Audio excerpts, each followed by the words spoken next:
একটি শিশু পৃথিবীতে জন্মগ্রহণ করে নিঃস্বার্থ ভালোবাসা, কোমল যত্ন আর পরিবারের সবার আশার প্রতীক হয়ে। কিন্তু আপনি জানেন কি, জীবনের একেবারে শুরুতে কিছু শিশুর মস্তিষ্ক ক্ষতিগ্রস্ত হবার ঝুঁকিতে থাকে। অনেক শিশুর রক্তে শর্করার মাত্রা এত কমে যায় যে তা শিশুর মস্তিষ্কের বিকাশে স্থায়ী ক্ষতি করে দিতে পারে।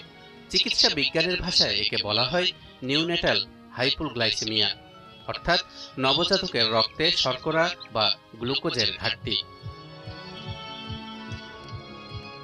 এই সমস্যাটি এতটাই সাধারণ যে প্রায় 15% নবজাতক এতে আক্রান্ত হয়।